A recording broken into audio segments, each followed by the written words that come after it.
18 இனப்படுகொலை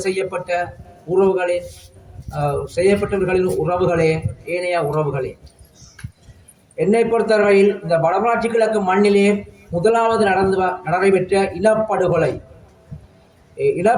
நான் எதை குறிப்பிட்டு சொல்லுகிறேன் சொன்னால், கூட்டாக ஒட்டுமொத்தமாக 10 மக்கள் கண்முன்னே கொல்லப்பட்ட வடமராட்சி கிழக்கின் வரலாற்றிலே பதிவு செய்யப்பட்ட முதலாவது இனப்படுகொலை. எங்களில் 2வது இனப்படுகொலையாக உங்களுக்கு தெரியும், 95ஆம் ஆண்டு 22ஆம் தேதி 9ஆம் மாதம் நாகூர்கோயில் நடைபெற்ற நாகூர்கோயில் பாடசாலை படுகொலை. அதற்கு அப்பால் 97ஆம் ஆண்டு இடம்பெயர்ந்து எங்கள மக்கள் வடமராட்சி கிழக்கு மக்கள் இருந்தபோது முள்ளிவாய்க்காலில் கரவலை இழுத்துக் கொண்டிருந்த போது நடைபெற்ற 10க்கும் மேற்பட்ட வடமராட்சி கிழக்கு மக்கள் இனப்படுகொலை செய்யப்பட்டார்கள். அதற்கு அப்பால் 98ஆம் ஆண்டு மந்திவில் இடம்பெற்ற சந்தை தாக்குதலையும் வடமராட்சி கிழக்கு மக்கள் பலர் குழுமமாக இனப்படுகொலை செய்யப்பட்டார்கள். அதற்கு அப்பால் 99ஆம் ஆண்டு நல்லதண்ணி தொடுவாயிலே கிட்டத்தட்ட 6 பேர் மட்டும் இனப்படுகொலை செய்யப்பட்டார்கள். இது சிங்கள இனவாத படைகளால் திட்டமிட்டு செய்யப்பட்ட இனப்படுகொலை என்பதை நாங்கள் ஆணித்தரமாக இதிலே கூறி வைக்க விரும்புகின்றேன்.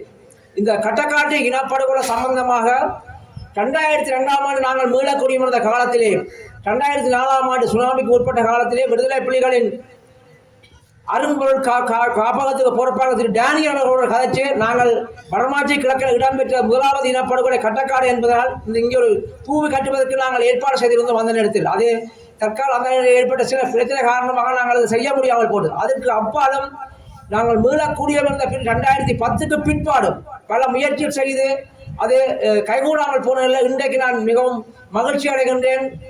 இன்று ஒரு நிலவுகள் நாட்டப்பட்டிருக்கின்றது. உண்மையிலே உங்களுக்கு தெரியும், வடமராட்சி கிழக்கு மண் மிக பெரும் வரலாற்றை படைத்த மண். இந்த யாழ் மாவட்டத்திலே ஒட்டுமொத்தமாக வீரச்சாவடைந்த போராளிகளை பார்த்தீங்கன்னா ஒட்டுமொத்த வடமராட்சி கிழக்கு மண் தான் கூடுதல் பங்களிப்பை செய்திருக்கின்றது. நாங்கள் காலாகாலமாக இனப்படுகொலை செய்து கொண்டிருக்கின்றோம் என்பதில் மாற்று கருத்துக்கு இடமில்லை. நாங்கள் பௌத்த மதத்துக்கோ அல்லது சிங்கள மதத்துக்கோ எதிரானவர்கள் இல்லை. ஆனால் பௌத்த சிங்கள தேசியவாதத்துக்கு எதிரானவர்கள் என்பதை மிக ஆணித்தரமாக கூறி வைக்க விரும்புகின்றேன். உங்களுக்கு தெரியும், நான் இந்த இடத்துல உங்களுக்கு ஒன்றை மிக தெளிவாக சொல்ல வேண்டும். காணி உரிமைக்கான வடமாகாண காணி உரிமைக்கான மக்களை தலைவர் என்ற வகையில் இந்த நாங்கள் இப்ப பேசிக்கொண்டிருந்த இடமே எங்களுக்கு சொந்தம் இல்லை. உங்களுக்கு தெரியும், 2015ஆம் ஆண்டு 6ஆம் மாதம் 22ஆம் தேதி வர்த்தமானி மூலம் பிரசுரிக்கப்பட்டிருக்கின்றது தேசிய பூங்காவாக. எனக்கு உண்மையிலே சிங்களம் தெரியாது. நான் ஆரம்பத்தில் இருந்தது கட்டக்காட்டில் இருந்தால் அது சுவீகரிக்கப்படுகின்றது. ஆனால் அது அப்படி இல்லை. நான் எங்களுடைய காணி உரிமைக்கான மக்களமைப்பின்ற எங்களது உறுப்பினர்கள் சிங்களவர்கள் இங்கே அவர்கள் வந்தபோது கோரியடியில் உங்களுக்கு தெரியும் ஒரு போட் இருந்தது முதல் முற்று முழுதாக சிங்களத்தால் போடப்பட்ட போட். அந்த பார்த்துட்டு சொன்னார், முரளி நீ சொல்ற இடம் இதுல இருந்து ஆரம்பிக்குது. பைரஸ் கோட்டை என்று சொல்லப்படுற அந்த வெத்திரக்காணி மண்ணில இருந்தால் தேசிய பூங்கா ஆரம்பிக்கப்படுகிறது. 2017ஆம் ஆண்டு 9ஆம் மாதம் 23ஆம் தேதி கொழும்பில் கெட்டர் கொப்பையக்கர்வா ஆராய்ச்சி நிலையத்தில் எங்களுக்கு நடந்த ஒரு சந்திப்பின் போது இலங்கை தேசிய ரீதியாக இலங்கையில் உள்ள காணி பிரச்சனை சம்பந்தமாக அன்றைய காணி அமைச்சர் ஜனக பண்டார தென்னக்கோணர்களிடம் அதை வந்த இடத்தில் நான் கேட்டேன், நீங்கள் எந்த அடிப்படையில் வடமராட்சி கிழக்கு மண்ணை தேசிய பூங்காவாக பிரகடனம் செய்தீர்கள் என்று.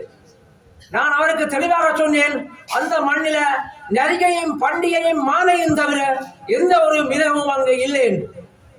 ஆனால் அந்த நேரத்தில் அவர் எனக்கு சொன்னது, நீங்க சொல்வதை நான் ஏற்றுக்கொள்ளுகின்றேன், ஆனால் நாங்கள் அந்த இடங்களை கூகுள் அடிப்படையில் தான் நாங்கள் 6 அடிக்கு மேலடிக்கு மரங்களை நாங்கள் அதை தாங்கள் புதிய காடுகளாக பிரகடனப்படுத்தி தேசிய பூங்காவாக பிரகடனப்படுத்தணும் என்று சொல்லி நான் அவருக்கு திரும்ப சொன்னேன்.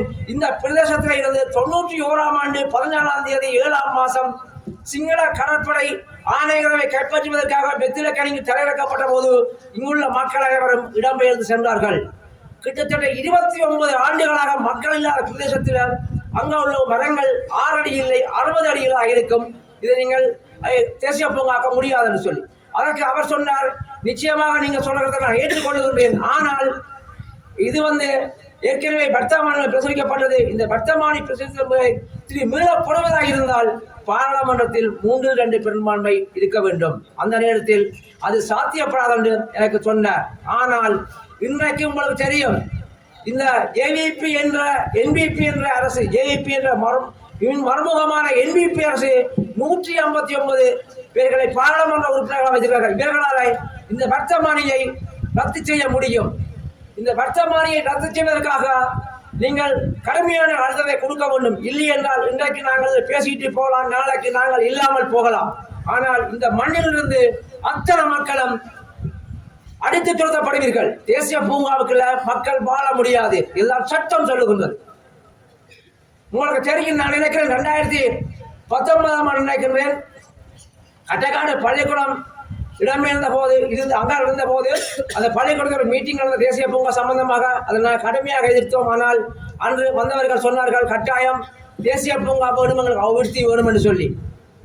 ஆனால் இது அப்படி அல்ல. நீங்கள் எவ்வளவு காணிகள் அபிவிருத்தி செய்யலாம், இது உங்களுக்கு சொந்தம் இல்லை. நான் உறுதியாக சொல்லுகின்றேன், நீங்கள் இதில் மௌனமாக இருந்தீங்க என்றால் வெற்றிலக்கணி கோடியடி தொடக்கம் சுண்டிக்குளம் வரை அத்தனை பேரும் இங்கிருந்து அகற்றப்படுவீர்கள். இதுதான் இலங்கையில் நடந்த வரலாறு. இங்க மட்டுமில்லை, இது மொன்றாக நடந்திருக்குது, மாத்தறைகள் நடந்திருக்குது, காலியில் நடந்திருக்குது. சிங்கள இடங்களிலே சிங்களவரை அகற்ற அரசாங்கம் தமிழ் மக்களை அகற்றுவது பெரிய தூரம் இல்லை. தயவு செய்து இதற்கான அழுத்த செயல்பாடுகளை நீங்கள் செய்ய வேண்டும். உங்களுக்கான சட்ட உதவிகள் தேவையெனில் நாங்கள் காணி உரிமைக்கான மக்கள் அமைப்பாகிய நாங்கள் உங்களுக்கான சட்ட உதவியை நாங்கள் செய்ய தயாராக இருக்கின்றோம். வருகின்ற 20ஆம் தேதியும் நாங்கள் காணி உரிமைக்கான மக்கள் அமைப்பு வடமாகாண ரீதியாக யாழ்ப்பாண நூலகத்தில் ஒரு சந்திப்புக்கு ஏற்பாடு செய்திருக்கின்றோம். அந்த வகையில் நீங்கள் பாதர் சொன்ன மாதிரி உங்களுக்கு என்ன ஒரு பிரச்சனை சொல்ற இன்றைக்கு தெரியும். உங்களுக்கு இந்த இடத்துல இன்றைக்கு வெடியோசனா இல்லை, சத்தம் இல்லாமல் யுத்தம் இல்லாமல் நாங்கள் சத்தம் சிந்தாமல் எங்கள் நிலங்கள் பறிபோய் கொண்டிருக்கின்றது. வனவியவசாய திணைக்களம், வரையக பாதுகாப்பு திணைக்களம் இந்த வகையில எங்களோட வடமாட்சி கிழக்கு மண்ணை கவலைகரம் செய்து கொண்டிருக்கிறது. 2015ஆம் ஆண்டு 6ஆம் மாதம் 22ஆம் தேதி வெத்திரக்கணிலிருந்து சுற்றுக்கிழம்பர இடங்களை சுவீகரித்தாங்கள். 2016ஆம் ஆண்டு 3ஆம் மாதம் 1ஆம் தேதி நாகூர்கோவிலில் 3 கிராமங்களையும் பறவைகளின் இயற்கை ஒதுக்கிடம் என்று சொல்லி அதையும் கெசட் பண்ணப்படுகிறது. இந்த எங்களுடைய 6 கிராமங்கள், இங்கால 3 கிராம சேவர், 4 கிராம சேவர் பிரிவு, அங்கால 3 கிராம சேவர் சுத்தமாக வடமாட்சி கிழக்கு உள்ள 18 கிராம சேவர் பிரிவில் 7 கிராம சேவர் பிரிவுகள் வர்த்தமானி மூலம் சட்டப்படி காணிகள் கவலைகரம் செய்யப்பட்டிருக்கின்றது. இது நீங்கள் நாங்கள் இருக்கிற வழியால் எங்களை பிரச்சனை இருக்கிறீங்க. ஆனால் இது அப்படி அல்ல. உங்களுக்கு ஒரு நேரம் உங்களுக்கு பிரச்சனை வந்தே தீரும், அது எந்த மாற்று கருத்தும் கிடையாது. ஆகையால் தயவு செய்து நீங்கள் இந்த காணி விடயங்கள்ல விழிப்பாக இருங்கள். உங்களுக்கு என்ன சொல்லி வைக்க விரும்புகின்றேன், உங்களுக்கு எவருக்காவது காணி இல்லை என்று சொன்னால் நீங்கள் தயவு செய்து கிராம சேவர்களாக விண்ணப்பியுங்கள். அவர்களுக்கு காணி மறக்கப்பட்டால் உங்களுக்கு காணி உண்மையிலே எங்கேயுமே காணி இல்லை இருந்தால் நீங்கள் 4 மதிப்பு காணியை வலுக்கட்டாயமாக அடைக்க உங்களுக்கு அனுமதி இருக்கின்றது. காணி சட்டம் சொல்லுகிறது. 18 வயசுக்கு மேற்பட்ட எவரும் நீங்கள் காணிகளை தயவு செய்து நீங்கள் பிடிக்கலாம். ஆனால் நாங்கள் பிடிச்சாலும் இன்றைக்கு அவனுடைய காணி தான் சுவீகரிக்கப்பட்டிருக்கின்றது. ஆனால் நீங்கள் அதுக்காக நாங்கள் சும்மா இருக்க முடியாது. ஆகையால அந்த விஷயத்தோட இன்னும் ஒரு விஷயத்தை சொல்ல இருக்கிறேன். பாதர் கதைச்ச மாதிரி ஏற்கனவே இருந்த பிடிஏ பயங்கரவாத சட்டத்துக்கு எதிராக தற்போது ஒரு புதிய சட்டம் கொண்டு வந்திருக்கிறார்கள். அந்த சட்டத்துக்கான எங்களுடைய கருத்துக்களை கேட்கின்ற காலம் 28ஆம் தேதி, இன்றைக்கு 18ஆம் தேதி, இன்னும் 10 நாளில் அந்த சட்டம் இது முடிகின்றது. நாங்கள் யாழ் மாவட்ட ரீதியாக வடக்கு கிழக்கு ரீதியாக நாங்கள் சிவில் அமைப்புகள் சேர்ந்து இந்த அரசுக்கு நீதி அமைச்சுக்கு நாங்கள் இந்த சட்டத்தை ஏற்கவில்லை என்று சொல்லி அனுப்புவதற்கான ஒரு கையொப்பம் ஒன்றை பெற்றுக் கொண்டிருக்கின்றோம். அந்த வகையில் இந்த வடமாட்சி கிழக்கு மண்ணுக்கான இந்த பகுதி மக்களுக்கான அந்த கையெழுத்து வாங்குற படிவத்தை நான் உங்களுடைய பங்கு தந்த பசுமொழியாளர் நாங்கள் அனுப்பி வைக்கணும். உங்களுக்கு இன்றைக்கு நாளை கிடைக்கும், அது கிடைக்கும். அதுக்கு அப்பால நாங்கள் ஒன்லைனிலும் ஒரு ஏற்பாடு செய்திருக்கின்றோம். அது ஒன்லைனில் உலகம் கையெழுத்திடலாம். அப்போ நாங்கள் பயங்கரவாத சட்டம் எங்களுக்கு வேண்டாம், இனி புதுசாக வர சட்டமும் எங்களுக்கு தேவையில்லை என்றதை நாங்கள் ஆணித்தரமாக சொல்ல வேண்டும். நாங்கள் சொன்னாலும் இந்த அரசாங்கம் நிறைவேற்றும். காரணம் என்று சொன்னால் அவங்கள்ட்ட 159 பேர் அங்கத்தில் அழைக்கணும். நாங்கள் நிறைவேற்றினாலும் எங்களுடைய ஒப்புதல் இல்லாமல் நிறைவேற்றப்பட்ட சட்டமாக அது இருக்க வேண்டும் என்பதை கூறி உங்களிடமிருந்து விடைபெற்று செல்லுகின்றேன். நன்றி, வணக்கம்.